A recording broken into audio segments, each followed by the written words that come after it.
il y a une... est-ce que la gauche n'est pas responsable de certaines... dans le monde conventionnel, on l'appelle des dérives, des excès dans sa défense.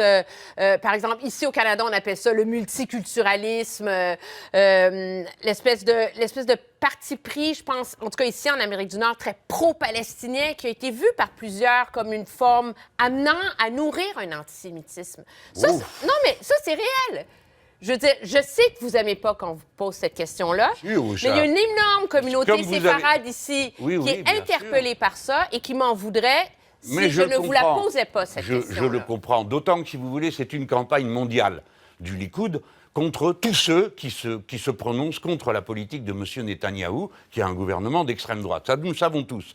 Et nous avons le droit d'en discuter. Sauf qu'en discuter vous vaut immédiatement d'être traité d'antisémite. Alors, sont antisémites le pape, le secrétaire général de l'ONU, moi-même, le président de la République française. Ce qu'il faut bien comprendre... Mais le pape n'a pas mis une affiche qui ressemblait à l'image antisémite nazie d'un juif là, pour appeler à une manifestation. D'accord, nous non plus. Alors ça tombe bien.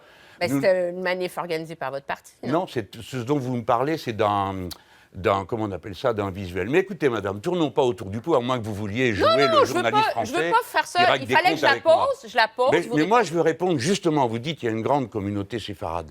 Moi, je veux dire à la communauté séfarade, je ne confonds pas les juifs de tous les pays avec le gouvernement d'Israël.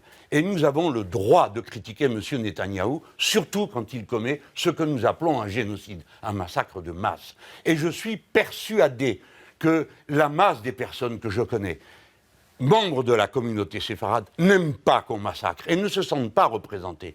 Il faut qu'ils acceptent l'idée que la critique que nous faisons, peut-être des fois, comporte des maladresses d'expression, où on n'est pas assez attentif. Ok, je veux bien entendre.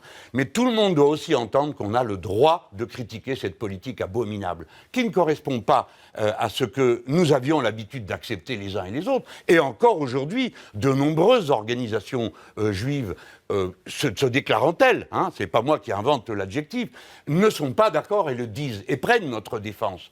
Si bien que je crois que tous nous devons prendre un peu de hauteur et ne pas nous laisser coller dans la passion du moment à étiqueter tout le monde comme ça. Vous savez, il y a bien assez d'antisémites, c'est pas la peine d'en inventer d'autres. Dernière question.